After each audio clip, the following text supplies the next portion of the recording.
오늘 이 종교개혁 기념 주일에 또 우리가 함께 나눌 하나님 말씀은 예레미야애가 5장 19절에서 22절까지 기록되어 있는 본문의 말씀입니다.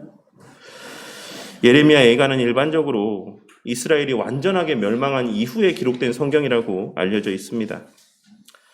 사실 예레미야 선지자는 그의 사역 내내 이스라엘을 향한 심판에 대한 경고와 멸망에 대한 예언들을 증거하였던 선지자였습니다. 하지만 그가 그동안 예언해왔던 이스라엘이 받게 될 징계의 모습과 멸망의 과정이라고 하는 것은 그가 생각했던 것 이상으로 비참했습니다. 고대의 전승이나 당시의 상황에 대한 여러 기록들의 내용들을 살펴보면 당시 이스라엘 백성들이 멸망하기 직전에 그들이 겪었던 비참한 상황의 정도라고 하는 것은 그들의 목숨을 부지하기 위해 자기 자식을 잡아먹어야 되는 정도였다라고 알려져 있습니다. 물론 자신의 손으로 자신의 자녀를 죽이고 잡아먹지는 않았다라고 할지라도 당시의 상황이 얼마나 극도로 비참한 상태였는지를 우리는 그러한 증언들과 기록의 내용들을 통해 충분히 짐작할 수 있을 것이라고 생각을 합니다. 그리고 하나님께서는 예레미야 선지자로 하여금 그러한 시간들 가운데 결국 멸망을 맞이하고 수치 가운데 포로로 끌려가게 될 이스라엘 백성들을 바라보며 오늘 말씀에서와 같은 애가의 내용들을 기록해 하신 것이라 할 수 있는 것입니다.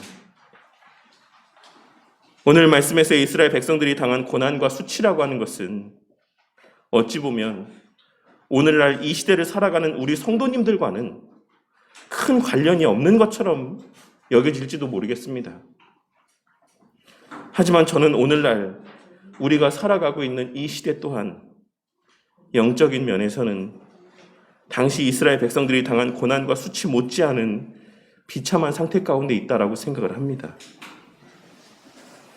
오늘날 이 시대 성도들은 영적으로 궁핍한 시대를 살아가고 있을 뿐만 아니라 자신의 자식들 또한 자신의 욕구를 충족하기 위한 수단으로 양육하며 그들의 영혼을 죄와 죽음으로 내몰고 있는 부모들이 많이 있는 것이며 오늘날 수많은 건전하고 바르게 목회를 감당하는 많은 작은 교회들이 여러 이유들로 문을 닫고 말씀을 선포하지 못하게 되는 그러한 시대를 우리는 맞이하고 살아가고 있는 것입니다.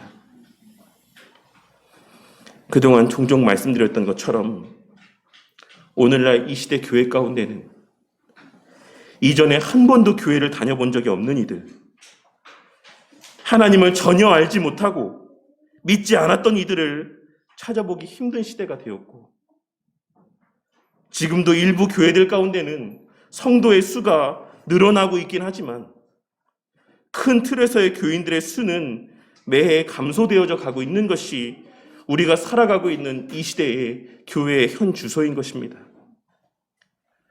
그리고 그와 같은 교회의 양적인 침체는 그보다 선행된 영적인 침체, 즉 말씀의 기근과 인간 중심의 신앙의 결과적인 모습이라고 생각을 합니다. 하나님보다 나를 중시하고 하나님의 영광보다는 나의 영광을 더욱 앞세우고 하늘의 신령한 복보다는 땅의 기름진 복에만 집중하며 살아온 결과 오늘날 교회와 성도들의 모습은 사람들의 비난의 대상이요 조롱거리이자 기피의 대상이 되고 만 것이라 할 수 있는 것입니다. 그러니 오늘 말씀은 1차적으로는 당시 이스라엘 백성들의 회복과 관계된 말씀이고 거시적으로는 하나님의 백성들을 향한 종말론적인 회복과 관계된 말씀이긴 하지만 그뿐만이 아닌 오늘날 이 시대를 살아가고 있는 우리들의 회복에 대한 오늘날 이 시대 교회와 성도들의 회복에 대한 약속의 말씀이라고도 할 수가 있을 것입니다.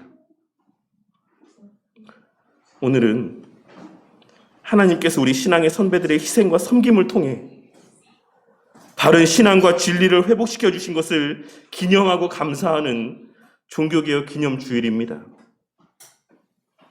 그러한 이 종교개혁 기념 주일에 이 말씀에서 간절히 간구하고 있는 예레미야 선지자의 그 간구의 내용들을 통해 오늘날 이 시대에 우리에게 필요한 은혜가 무엇인지를 깨닫고 그러한 은혜를 간구하고 우리의 그와 같은 간구에 응답하여 주시는 하나님 편에서 베풀어 주시는 풍성한 은혜들로 다시금 예전 우리 신앙의 선배들의 모습과 같이 우리의 모두의 신앙이 회복되어져 가는 은혜를 체험하고 누리며 만끽하게 되는 우리 바른 교회와 한국 교회가 되기를 소망합니다.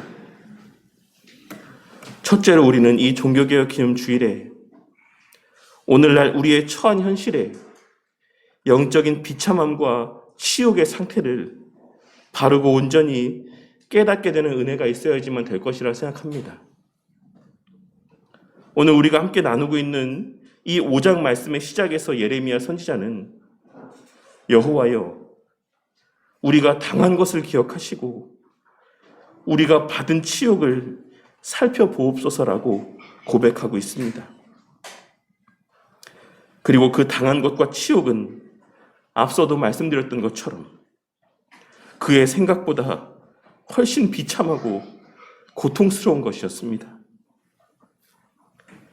하나님께서 이스라엘 백성들에게 오늘 말씀에서 언급되고 있는 바와 같은 가시적인 고통과 수치들을 경험케 하신 것은 오늘날 우리가 경험하고 있는 이 영적인 고통과 수치를 깨닫게 하시기 위한 목적에서의 행하심이라고도 할 수가 있습니다.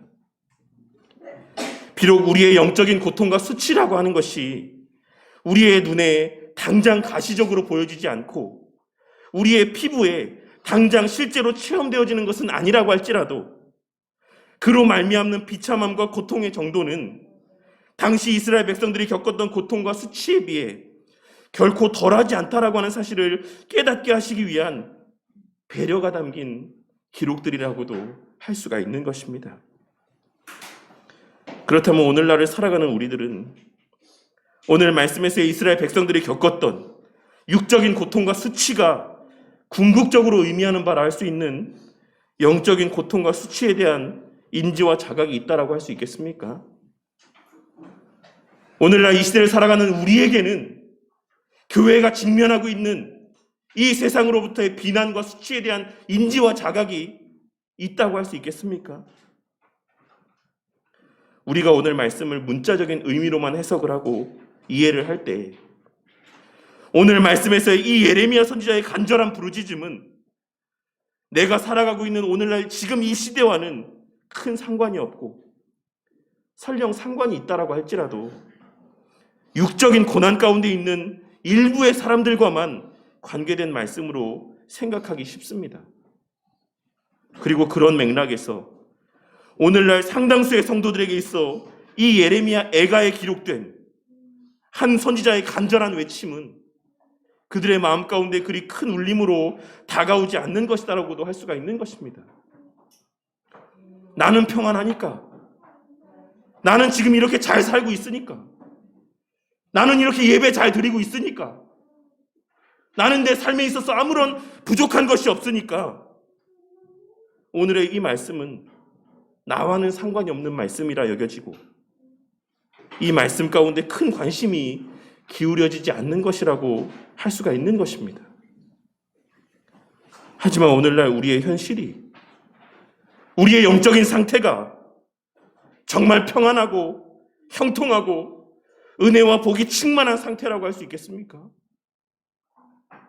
오늘날 이 한국교회의 현실이 그처럼 은혜가 충만한 시대를 아무런 기도할 것도 없는, 기도의 제목도 없는, 기도의 제목이 생각나지도 않는 하나님의 영광에 충만한 그런 시대를 우리가 살아가고 있는 것입니까? 오늘날 교회와 성도들은 세상 사람들이 보기에 어떠합니까? 오늘날 온라인 상에서 교회와 성도들을 향해 가해지는 이 세상 사람들의 언어적인 폭력의 정도는 어떠한 수준인 것 같습니까? 하나님께서는 오늘날과 같은 교회의 모습을 이루시기 위해 오늘날 이 시대에 이와 같은 교회의 모습을 이루시기 위해 우리 신앙의 선배들을 고통 가운데, 죽음 가운데 내던지신 것이겠습니까? 오늘 말씀을 통하여서 우리 모두의 영적인 안목 가운데 우리 신앙의 선배들을 통해 다져놓으시고 회복해 하신 우리 신앙의 터전과 토대가 비참하게 무너져 내린 모습을 깨닫고 목독해 되는 은혜가 있으시기를 바라겠습니다. 오늘날 우리 기독교 신앙은 세상의 비난의 대상이 되었고, 오늘날 교회와 성도들은 세상의 조롱거리가 되고 말았습니다. 오늘날 이 코로나 시기 가운데 교회들은 모임을 폐하자고 외치는 이들의 말에 휩쓸려 수없이 많은 교회들이 문을 닫고 각종 모임들이 폐하여지는 분위기 가운데 살아가고 있는 것이며, 그러한 상황들 속에서 우리 자녀들은 말씀을 배울 터전과 기회를 잃어가고 있습니다. 오늘날 한국교회의 교인의 수는 어떻게 변화해져 가고 있습니까? 각 교단들마다 어느 정도 차이는 있지만 모든 교단들이 공통적으로 그 수가 감소하는 추세 가운데 있습니다. 물론 전체 인구가 급격히 감소되어져 가는 추세 속에서 교인의 수 또한 감소되어져 가는 것은 우리가 일정 부분은 인정해야지만 되는 부분이라고 할 수가 있습니다. 하지만 중요한 것은 그 교인 수의 감소되어져 가는 추세가 인구가 감소되는 것에 비하여 더욱 가파르다라고 하는 사실을 우리는 결코 간과해서는 안 되는 것입니다. 그렇다면 우리는 그러한 모습을 목도하는 가운데 어떠한 마음을 품고 어떠한 생각을 가져야지만 되는 것이겠습니까? 그저 말세의 때에 하나님께서 예비하신 일이니, 교회와 성도들을 향한 비난이라고 하는 것은 하나님께서 정하신 일이니, 성경이 말하고 있는 바이니 교인의 수의 감소는 당연한 것이고, 오늘날 교회와 성도들을 향한 비난과 조롱은 그 과정에서 우리가 당연하게 받아들여야 될 자연스러운 현상이라고 여기면 되겠습니까? 우리는 아무런 잘못한 것도 없는데, 우리는 흠잡을 것 없이 잘 신앙생활하고 있는데, 세상 사람들은 그러한 우리를 향해 우리가 너무 말씀대로 잘 살기 때문에, 우리가 너무 윤리적인 삶을 살기 때문에, 우리가 너무나도 바른 삶을 살고 있기 때문에 그러한 우리들을 향해서 손가락질을 하고 비난을 하고 그러한 우리를 조롱하는 것이겠습니까?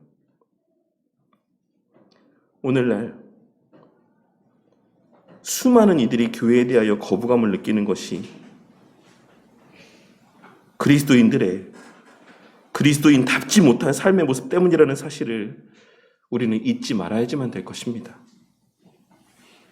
교회를 다니지 않는 이들도, 교회를 다니지 않는 사람들도 교회를 다니는 사람들을 향해 기대하는 일정 수준 이상의 삶의 모습이 있다라는 사실을 성도님들도 잘 아실 거라고 생각합니다.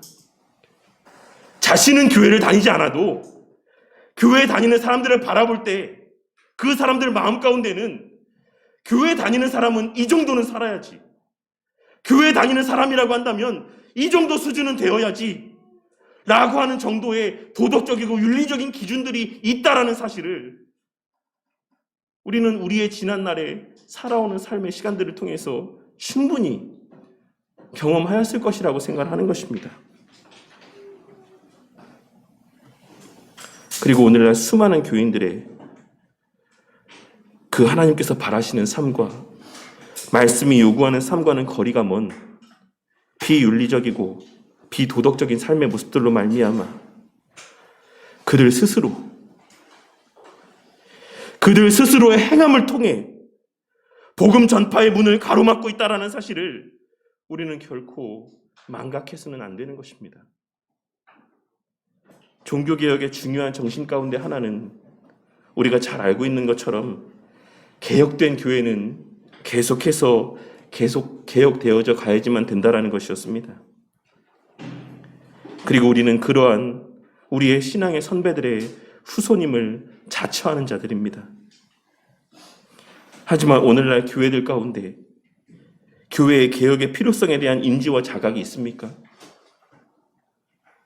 우리가 잘 알고 있는 것처럼 우리가 이 시간 이 자리에 앉아서 거룩한 척하며 예배를 드리고 있긴 하지만 우리 또한 한낱 죄인에 불과하다는 사실을 우리는 결코 잊어서는 안 될 것입니다. 이 교회 모임 가운데 거룩한 말들을 내뱉고 점잖은 말들을 내뱉으며 교제를 나누고 있긴 하지만 우리의 본질이라고 하는 것은 그저 한낱 죄인에 불과하다는 사실을 우리는 결코 잊지 말아야지만 되는 것입니다. 우리 모두는 날 때부터 오염된 본성 가운데 태어나 늘 스스로 짓는 자범죄 가운데 살아가고 있습니다. 교회는 결코 거룩한 자들의 모임이 아니고 이 땅에서의 지상교회는 그러할 수 없다라는 사실을 우리는 늘 명심함 가운데 살아가야지만 되는 것입니다. 그러니 우리는 늘 우리 스스로의 부족한 점은 없는지, 우리의 신앙의 모습들 가운데 개선되어야 될 것은 없는지, 나 자신의 삶의 모습들 가운데서 바뀌어야 될 것은 없는지 끊임없이 살피고 또 살피는 삶을 살아가야지만 되는 것이며, 우리 교회 공동체 또한도 좀 더 성경적으로 바뀌어야 될 부분은 없는지, 우리가 말씀에서 어느 순간 멀어진 잘못된 신앙의 모습들은 없는지를 늘 살피고 또 살피는 그와 같은 모습을 견지하며 살아가야지만 되는 것입니다. 하지만 어느 순간 우리는 목사고 성도고 할 것 없이, 목사고 성도고 할 것 없이 그러한 자신의 삶을 돌아보는 것에는 소홀하게 되고 이 땅에서의 성공, 이 땅에서의 번영에만 주목하며 이 땅에서의 육적인 만족과 기쁨만을 추구하는 삶을 살게 되었습니다.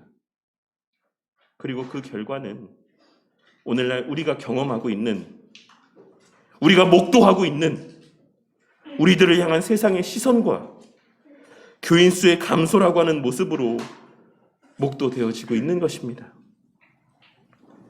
오늘 말씀에서의 이스라엘 백성들은 예레미야 선지자를 비롯한 수많은 선지자들의 여러 차례 반복된 경고에도 불구하고 그 하나님께로부터 선포되어지는 경고의 말씀들 가운데 귀를 기울이지 않았습니다. 설마 우리를 버리시겠느냐? 설마 우리를 멸망시키겠느냐? 설마 우리를 징계하시겠느냐? 이러한 마음들 가운데 그 선지자들의 경고의 말씀에 귀를 기울이지 않았던 것입니다. 그들 삶에서의 크고 작은 수많은 작은 징계들이 있었음에도 불구하고 그들은 그때마다 잠시 돌이키는 것처럼 보이다가도 금세 다시금 그들 본래의 악한 삶의 모습으로 되돌아갔던 것입니다. 그리고 그 결과 오늘 말씀의 배경이 되는 사건들을 통해 그들은 말로 다할 수 없는 고난과 비참함과 치욕을, 수치를 경험하게 되었습니다. 그렇다면 오늘 말씀에서의 이 이스라엘 백성들의 모습을 바라보며 우리가 깨달아야 될 것은 무엇이겠습니까?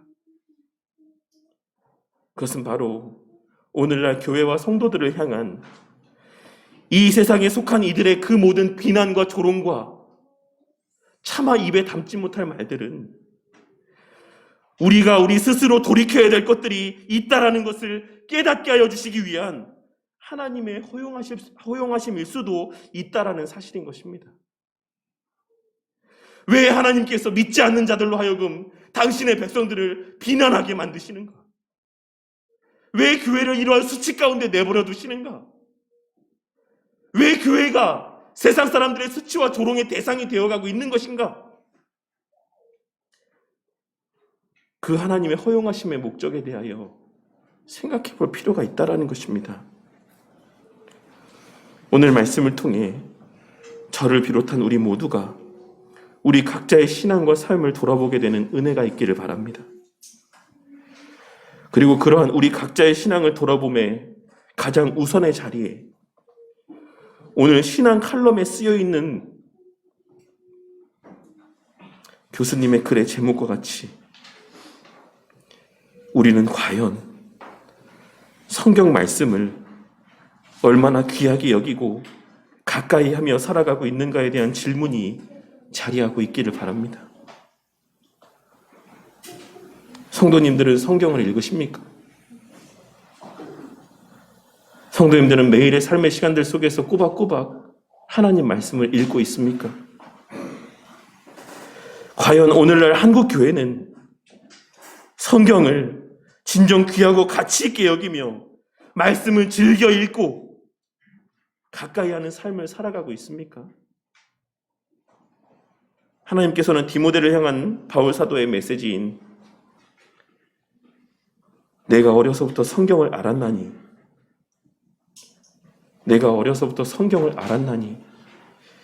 성경은 능히 너로 하여금 그리스도 예수 안에 있는 믿음으로 말미암아 구원에 이르는 지혜가 있게 하느니라 라고 하는 말씀을 통해 우리가 말씀을 보고 말씀을 배우고 말씀을 가까이 하는 것과 우리의 하나님의 자녀로서의 온전한 삶을 살아가는 것이 얼마나 밀접한 관계 가운데 있는 것인지를 분명하게 말씀해 주셨습니다.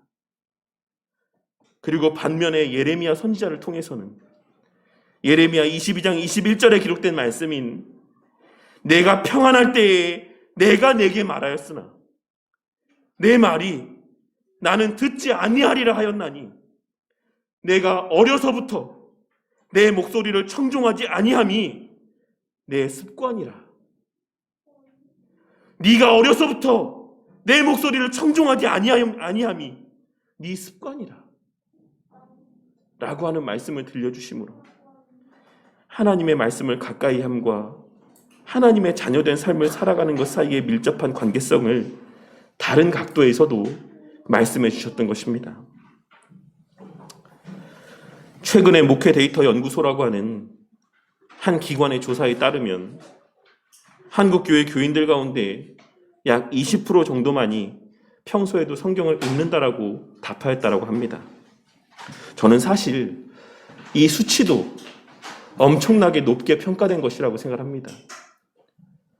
아마도 스스로 성경을 읽지 않는다라고 대답하기 부끄러워 읽지 않음에도 불구하고 읽는다라고 대답한 자들도 이 20%라고 하는 수치 가운데 포함되어 있다라고 생각합니다.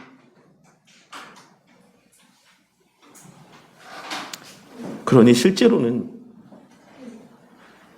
여기에 모인 우리들 가운데 겨우 몇 명만이 매일의 신앙의 삶의 시간들 속에서 꼬박꼬박 말씀을 보는 삶을 살아가고 있는 것, 그것이 우리의 신앙의 현실이고 현 주소인 것입니다. 그리고 그것이 바로 오늘날 교회와 교인들이 세상으로부터의 손가락질을 받게 된 이유 가운데 하나라고 생각을 합니다. 습관적으로 말씀을 보지 않는 삶, 습관적으로 말씀에 귀를 기울이지 않는 삶, 습관적으로 말씀을 듣지 않는 삶, 그것이 그들 자신에게만이 아닌 그들의 삶을 보고 자라가는 그들의 자녀들에게도 영향을 미친 결과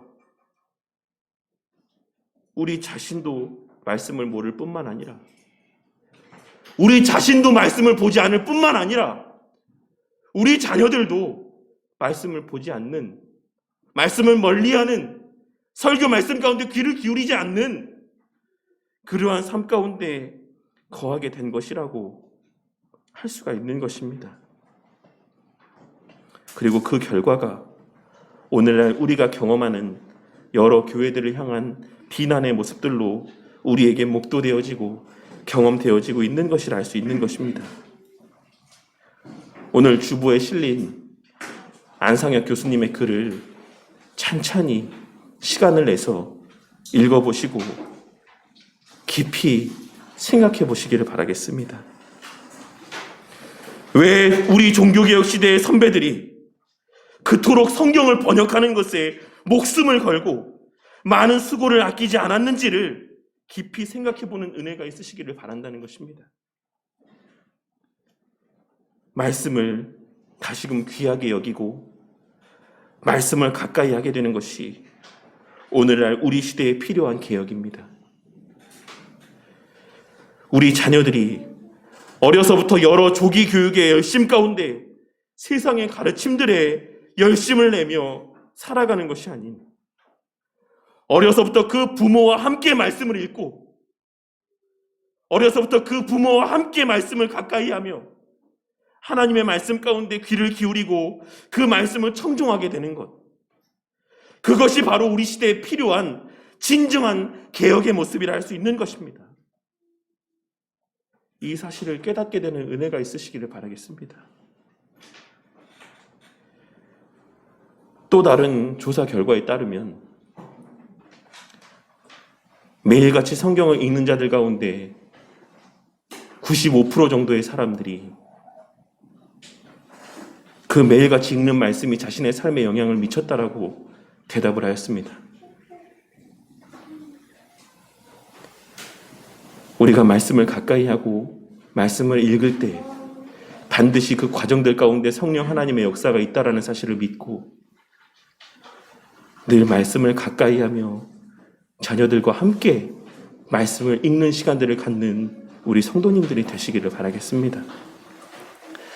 그리고 또한 둘째로 우리는 그러한 은혜가 오직 하나님만이 베풀어 주실 수 있는 은혜임을 깨닫고 하나님의 도우심의 은혜를 간구하는 자들이 되어야만 할 것입니다. 예레미야 선지자는 21절에 기록된 말씀에서와 같이 하나님을 향하여 이스라엘 백성들 모두를 주께 돌이켜 달라고 간구하였습니다. 왜냐하면 예레미야 선지자의 마음 가운데는 그 일이 오직 하나님의 은혜와 능력으로만 가능한 일이라고 하는 사실에 대한 인지와 자각이 있었기 때문입니다. 우리 성도님들에게도 그러한 깨달음이 있기를 바라겠습니다. 우리의 말씀대로 순종하는 삶을 살게 되는 것은 우리의 결단과 다짐만으로 되는 것이 아닙니다. 우리가 그리스도인다운 삶을 살게 되는 것, 우리가 말씀을 가까이 하는 삶을 살게 되는 것은 우리의 열심과 노력으로만 되는 것이 아니고 우리가 교리를 열심히 배워 교리적인 지식들이 늘어감을 통해 자연스럽게 그렇게 되는 것도 아니라는 것입니다. 그것은 오직 전적인 하나님의 능력과 은혜 베푸심을 통해서만 가능한 일이라는 사실을 깨닫게 되는 은혜가 있으시기를 바라겠습니다. 그렇기에 우리는 늘 기도해야지만 되는 것입니다. 그렇기에 우리는 기도를 게을리해서는 안 되는 것입니다. 우리가 말씀을 많이 알고 있다라고 해서, 내가 교리적인 지식이 풍부하다라고 해서 기도를 쉬는 자들이 되어서는 안 된다라는 사실을 깨닫게 되는 은혜가 있으시기를 바라겠습니다. 오늘 우리가 함께 나누고 있는 말씀 가운데 22절의 말씀은 사실 그 해석에 있어 여러 의견이 분분한 구절입니다.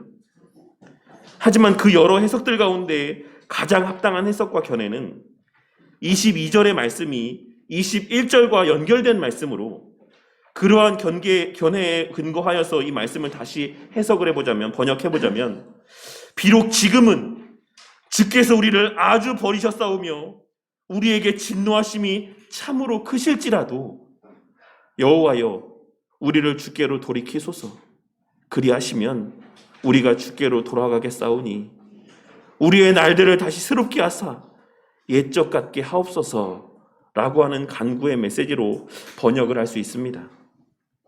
그리고 저는 이와 같은 견해가 가장 합당한 견해라고 생각을 합니다.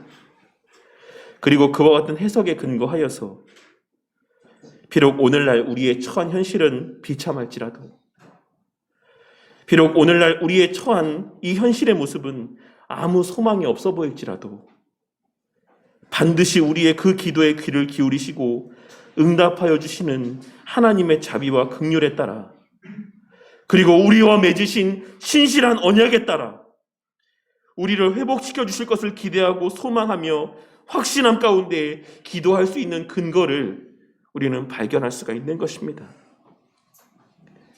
그리고 그러한 기도 가운데 우리는, 그러한 간절한 간구 가운데 우리는 어느덧 이전보다 말씀을 더 가까이 하는 나를 발견하게 될 것이고, 말씀에 집중하며 귀를 기울이고 있는 우리 자신의 모습을 발견할 수가 있을 것입니다. 그리고 어느덧 변화되어져가는 나의 모습들을 보고 자라나는 우리 자녀들 또한 나와 같이 하나님 말씀에 집중하고 하나님 말씀을 가까이 하며 늘 그 말씀의 권위 아래에서 살아가게 되는 모습들을 목도하게 될 것이라고 생각을 합니다. 우리 모두는 그렇게 말씀을 가까이 하며 조금씩 회복되어져 가고 변화되어져 가며 그리스도를 닮아가는 자들이 되어가게 되는 것입니다. 오직 주의 말씀을 보고 묵상하고 가까이 하는 삶 속에서 그 말씀을 통해 역사하시는 성령 하나님의 은혜 가운데 날마다 성화되어져 가는 은혜를 체험하고 누리며 만끽할 수가 있는 것입니다. 그리하여 말씀을 배우고 교리를 배우는 것 못지않게 그 말씀을 바르게 깨닫고 교리의 내용들을 바르게 깨달을 수 있기를 위해 기도하고 무엇보다 말씀 자체를 가까이 하는 자들이 될 수 있기를 위해 늘 기도하는 저와 우리 모두가 되기를 바라겠습니다. 저는 도대체 이 말씀이 무슨 뜻인지 모르겠습니다. 저는 도대체가 말씀에 집중할 수가 없습니다. 저는 말씀을 펴고 읽으려고만 하면 온갖 잡생각이 들어서 말씀에 집중할 수가 없습니다. 저에게 힘을 주시옵소서. 은혜를 더하여 주시옵소서. 진심으로 말씀을 보고 싶습니다. 말씀의 의미들을 깨닫고 싶습니다. 도대체 우리 선배들이 누렸던 송이꿀보다 더 단 그 말씀의 맛이 어떤 맛인지 저도 한번 맛보고 싶습니다. 그와 같이 주님 앞에 기도하며 간구할 때 주님께서는 결코 당신의 자녀의 그 기도를 모른 척하지 아니하시고 말씀을 볼 수 있는 은혜, 집중할 수 있는 은혜, 깨닫게 되는 은혜들을 허락해 주실 것이다라 믿어 의심치 않는 것입니다. 오늘 말씀을 통해 오늘날 한국교회가 처한 현실이 어디서부터 시작된 것인지를 바르게 깨닫고 더 큰 수치와 고통을 직면하기 전에 돌이켜 말씀 앞으로 나아가는 우리 모두와 한국교회가 되기를 바랍니다. 더 많은 우리의 자녀들이 이 할로윈이라고 하는 문화에 젖어 교회보다는 세상 문화에 더 가까이 하고 하나님 말씀보다는 세상 사람들의 말에 더 귀를 기울이는 그와 같은 시대가 우리 가운데 목도되어지기 전에 우리부터가 말씀을 가까이 하고 말씀을 부지런히 찾아 읽고 자녀들과 함께 말씀을 보는 늘 하나님을 가까이 하는 삶을 살아가는 저와 우리 모두가 되기를 바란다는 것입니다. 지난번에도 말씀을 드렸지만 우리 신앙의 선배들은 옆 마을에서 부흥사경회가 있다라고 하면 어린 아이를 들쳐업고 자신이 먹을 양식과 앉을 자리를 들고 고개를 넘고 산을 넘어 말씀을 들으러 다녔다라고 합니다. 매일 새벽마다 깨어 기도하고 바쁘고 고된 일상 중에도 말씀을 보는 것과 말씀을 듣는 것을 게을리하지 않았던 것입니다. 그들이 비록 우리보다는 교리적인 지식이 부족하였을지라도 그들이 비록 우리보다는 지적인 면에서 그 수준이 낮았다라고 할지라도 오늘날 우리가 그들보다 영적으로 더 부유한 삶을 살아가고 있다라고 자신 있게 이야기할 수 있겠습니까? 내가 기독교 강요를 알고 있다라고 했어. 내가 웨스트민스터 신앙고백서의 내용들을 배워본 적이 있다라고 했어. 오늘날 우리의 신앙의 모습이 과거 그와 같이 말씀을 찾아다녔던 우리 신앙의 선배들보다 더 부유한 상태 가운데 살아가고 있다라고 자신 있게 이야기할 수 있겠습니까? 비록 우리가 그들보다 오늘날 더 좋은 음식을 먹고 더 좋은 집에 살고 더 안락한 삶을 살고 있다라고 할지라도 우리가 그들보다 더 행복한 자들이라고 이야기할 수 있겠습니까? 우리가 그들보다 더 복을 받은 자들이고 더 큰 은혜 가운데 살아가고 있는 자들이라고 이야기할 수 있겠습니까? 말씀을 가까이 하는 것이 곧 하나님을 가까이 하는 삶인 것이고, 여호와 하나님을 가까이 하는 것이 그 삶의 가장 큰 복이라고 하는 사실을 깨닫고 명심함 가운데 살아가는 저와 우리 모두, 또한 그리고 한국교회가 되기를 바랍니다. 그리하여 주님께서 우리에게 더 많은 교리적인 지식을 허락해 주셨다라고 한다면 그만큼 더 말씀 많이 보고 더 말씀을 가까이 하는 삶을 살아가는 자들이 되기를 바라겠습니다. 오늘 말씀에서의 이 옛적 길이라고 하는 것은 첫째로는 십계명을 하나님께서 그들 가운데 내려주셨을 그 당시를 의미하는 표현이고, 또 하나는 다윗과 솔로몬 당시에 그 번영했던 때를 의미하는 표현입니다.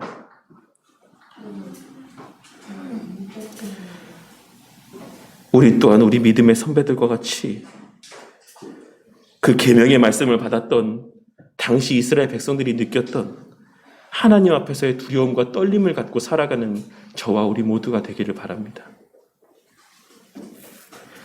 우리 모두 우리 믿음의 선배들과 같이 다윗과 솔로몬 당시 하나님의 통치와 권세가 충만하였던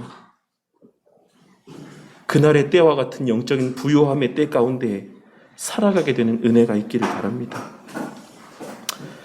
그러할 때 우리는 남들보다 조금 더 가지기 위해 강팍한 마음을 품고 살아가거나 다른 이들의 잘됨을 보고 시기하며 질투하지 않을 수 있을 것이고, 더 나아가 불법을 행하고 다른 이들에게까지 피해가 되는 행동을 하지 않을 수 있을 것입니다.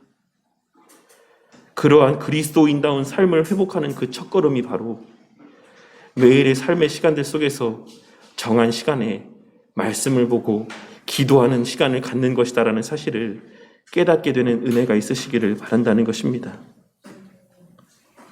오늘날 이 시대에도 여전히 당신의 백성들의 입술에서 고백되어지게 하시는 여호와여, 우리를 주께로 돌이키소서. 그리하시면 우리가 주께로 돌아가겠사오니 우리의 날들을 다시 새롭게 하사 옛적 같게 하옵소서라는 기도를 통해 우리를 말씀 앞으로 돌이키게 하시고 그 앞에 서게 하시고, 옛적 우리 믿음의 선배들의 그 삶과 같이 하나님 앞에서 두려워 떨며 하나님만을 진심으로 사랑하는 순수한 신앙의 삶으로 새롭게 하여 주시는 은혜를 체험하는 저와 우리 모두가 되기를 바란다는 것입니다. 그리하여 앞으로의 우리 모두와 한국교회의 삶의 모습들 속에서 지금보다 더 말씀을 가까이 하는, 더 말씀을 즐겨 찾고 읽게 되는 모습들이 더욱 충만하여져 가는 은혜가 있기를 주님의 이름으로 간절히 축원합니다.